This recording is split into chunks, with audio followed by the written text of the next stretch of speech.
Hi, everyone. It's great to be here at Google I/O 2018. I think clearly all developer conferences should be held outside. It's pretty damn nice out here. Now, 10 years ago, when we launched the first Android phone, the T-Mobile G1, it was with a simple but bold idea: to build a mobile platform that was free and open to everyone. And today, that idea is thriving. Our partners have launched tens of thousands of smartphones used by billions of people all around the world. And through this journey, we've seen Android become more than just a smartphone operating system, powering new categories of computing, including wearables, TV, auto, AR/VR, IoT. And the growth of Android over the last 10 years has helped fuel the shift in computing from desktop to mobile. And as Sundar mentioned, the world is now on the precipice of another shift.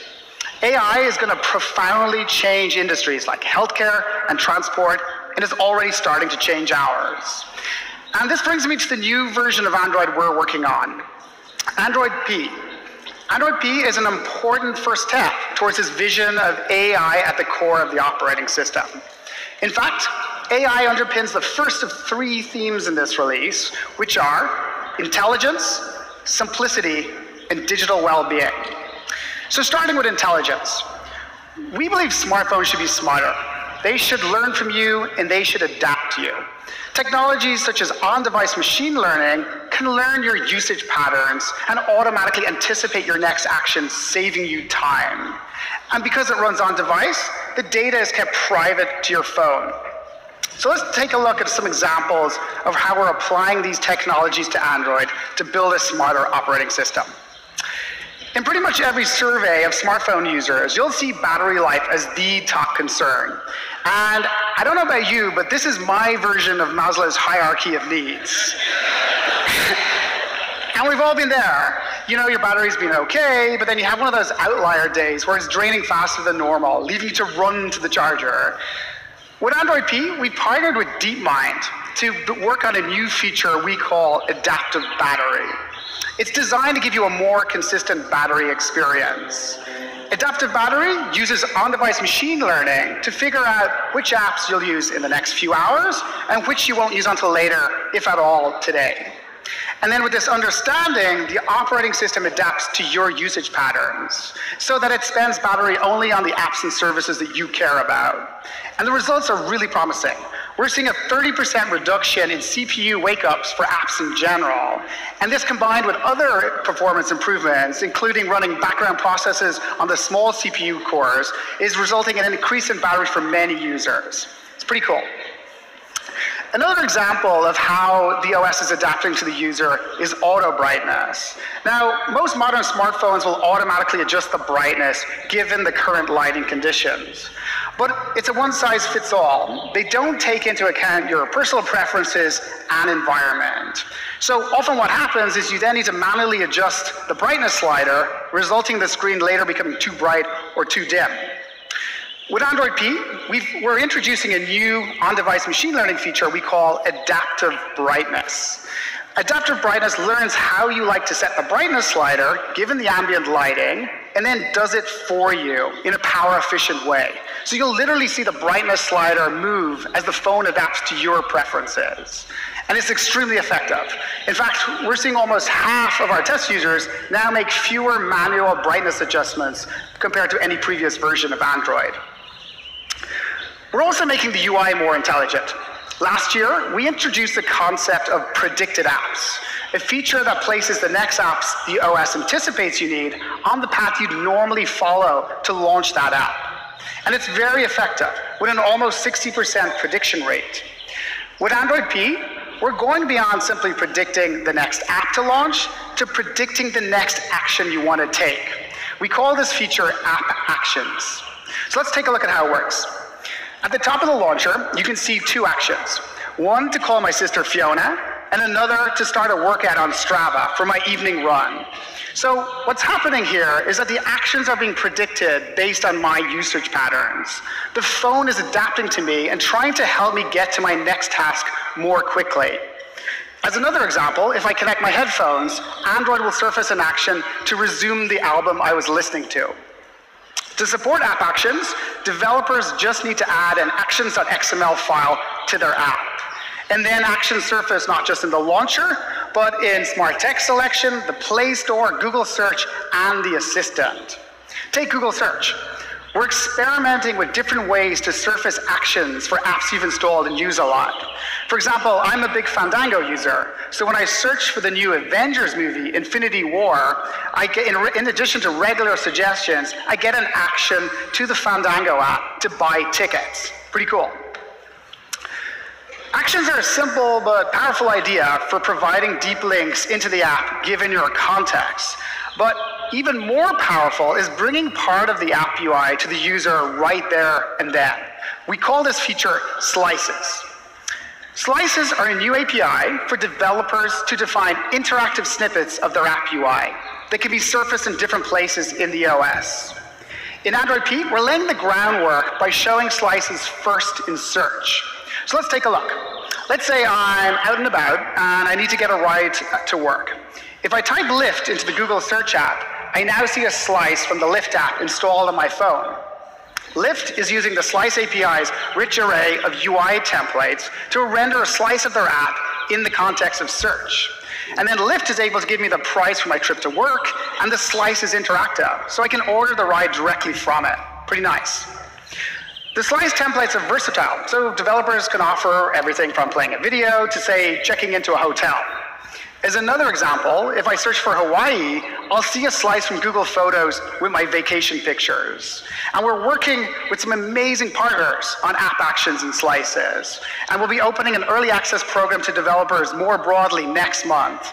So we're excited to see how actions, and in particular slices, will enable a dynamic two-way experience where the app's UI can intelligently show up in context. So that's some of the ways that we're making Android more intelligent, by teaching the operating system to adapt to the user. Machine learning is a powerful tool, but it can also be intimidating and costly for developers to learn and apply. And we want to make these tools accessible and easy to use to those who have little or no expertise in machine learning. So today, I'm really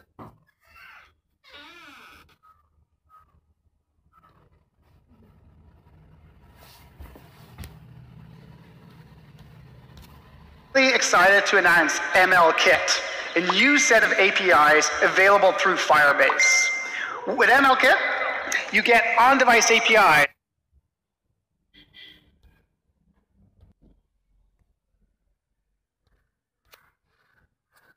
MLKit, a new set of APIs available through Firebase.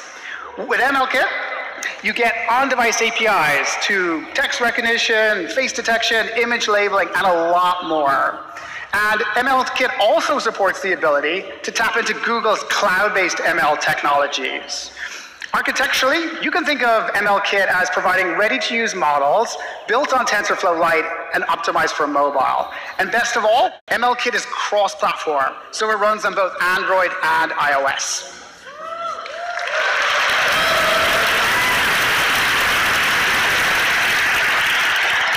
We're working with an early set of partners on MLKit and with some really great results. For example, the popular calorie counting app, Lose It, is using our text recognition model to scan nutritional information, and MLKit's custom model APIs to automatically classify 200 different foods through the camera. You'll hear more about MLKit at the developer keynote later today. So we're excited about making your smartphone more intelligent, but it's also important to us that the technology fades to the back. One of our key goals over the last few years has been to evolve Android's UI to be simpler and more approachable, both for the current set of users and the next billion Android users. With Android P, we put a special emphasis on simplicity by addressing many pain points where we thought, and you told us, the experience was more complicated than it ought to be. And you'll find these improvements on any device that adopts Google's version of the Android UI, such as Google Pixel and Android One devices. So let me walk you through a few live demos on my phone. What could possibly go wrong in front of 7,000 people in an amphitheater? Okay. As part of Android P, we're introducing a new system navigation that we've been working on for more than a year now. And the new design makes Android's multitasking more approachable and easier to understand. And the first striking thing you'll notice is the single clean home button. And the design recognizes a trend towards smaller screen bezels and places an emphasis on gestures over multiple buttons at the edge of the screen. So when I swipe up, I'm immediately brought to the overview where I can resume apps I've recently used. I also get 5 predicted apps at the bottom of the screen to save me time. Now, if I continue to swipe up, or I swipe up a second time, I get to all apps. So architecturally, what we've done is combine the all apps and overview spaces into one. And the swipe up gesture works from anywhere, no matter what app I'm in, so that I can quickly get back to all apps and overview without losing the context I'm in. And if you prefer, you can also use the quick scrub gesture by sliding the home button sideways to scroll through your recent set of apps, like so.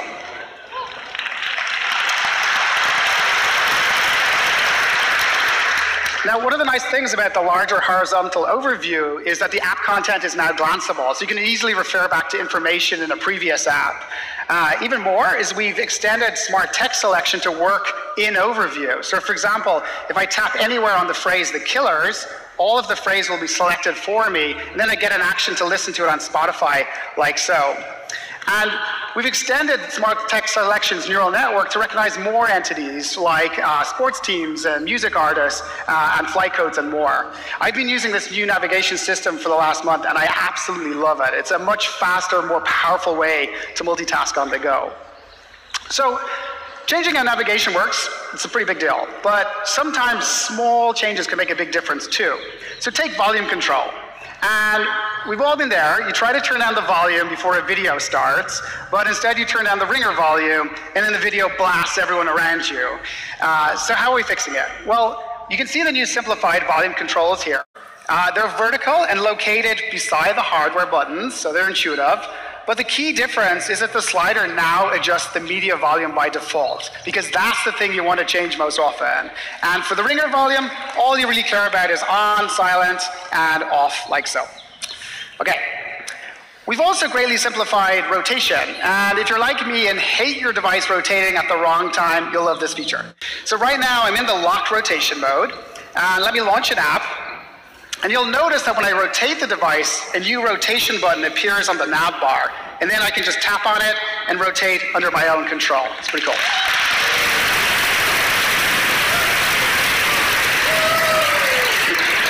All right, so that's a quick tour of some of the ways that we've simplified the user experience in Android P. And there's lots more. Everything from a redesigned work profile to better screenshots to improved notifications management and more. Speaking of notifications management, we want to give you more control over demands on your attention. And this highlights a concept that Sundar alluded to earlier, making it easier to move between your digital life and your real life. To learn more about this important area and our third theme, let me hand over to Samir. Thanks.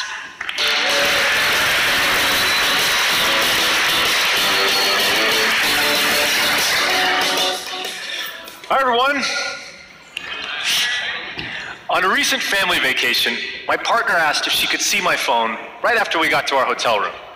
She took it from me, walked over to the hotel safe, locked it inside, then turned and looked me right in the eye and said, "You get this back in 7 days when we leave." Whoa.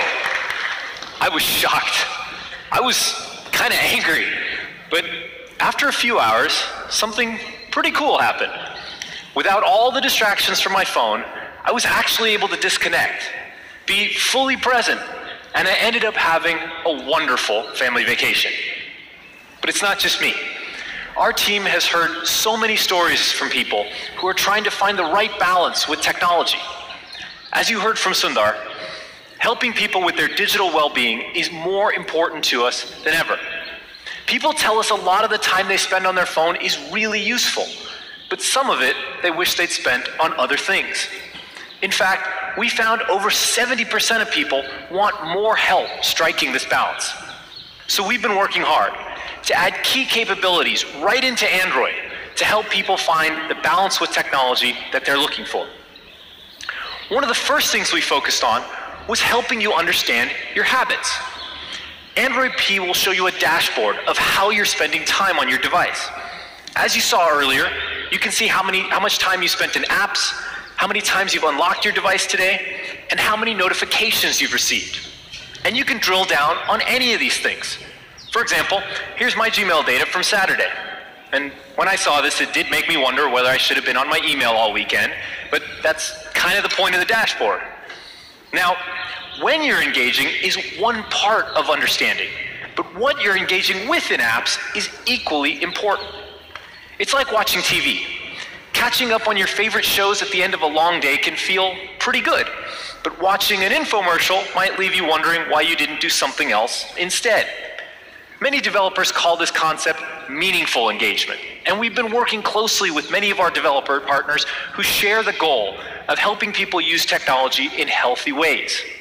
So in Android P, developers can link to more detailed breakdowns of how you're spending time in their app from this new dashboard. For example, YouTube will be adding a deep link where you can see total watch time across mobile and desktop and access many of the helpful tools that Sundar shared earlier. Now, understanding is a good start, but Android P also gives you controls to help you manage how and when you spend time on your phone. Maybe you have an app that you love, but you're spending more time in it than you realized. Android P lets you set time limits on apps and will nudge you when you're close to your limit that it's time to do something else. And for the rest of the day, that app icon is grayed out to remind you of your goal. People have also told us they struggle to be fully present for the dinner that they're at or the meeting that they're attending because the notifications they get on their device can be distracting and too tempting to resist. And come on, we've all been there. So we're making improvements to Do Not Disturb mode, to silence not just the phone calls and texts, but also the visual interruptions that pop up on your screen. To make Do Not Disturb even easier to use, we've created a new gesture that we've affectionately codenamed Shush. If you turn your phone over on the table, it automatically enters Do Not Disturb, so you can focus on being present. No pings, vibrations, or other distractions.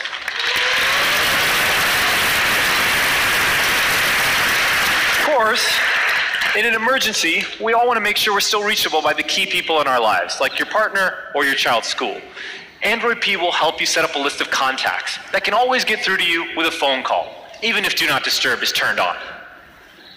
Finally, we heard from people that they often check their phone right before going to bed. And before you know it, an hour or two has slipped by. And honestly, this happens to me at least once a week. Getting a good night's sleep is critical, and technology should help you with this, not prevent it from happening. So we created wind down mode.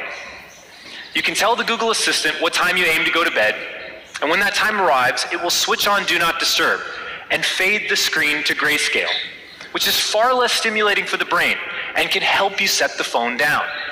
It's such a simple idea, but I found it's amazing how quickly I put my phone away when all my apps go back to the days before color TV.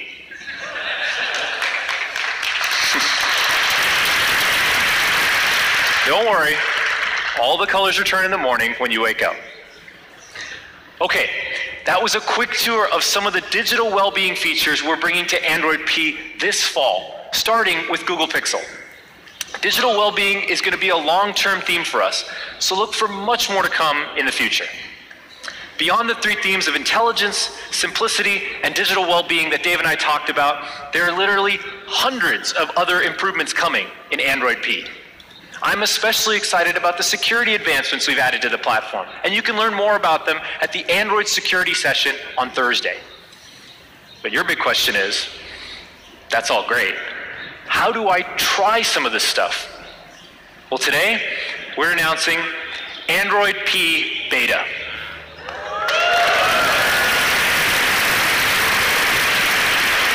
And with efforts in Android Oreo to make OS upgrades easier, Android P Beta is available on Google Pixel and 7 more manufacturer flagship devices today. You can head over to this link to find out how to receive the beta on your device, and please do let us know what you think. Okay, That's a wrap on what's new in Android, and now I'd like to introduce Jen to talk about maps. Thank you.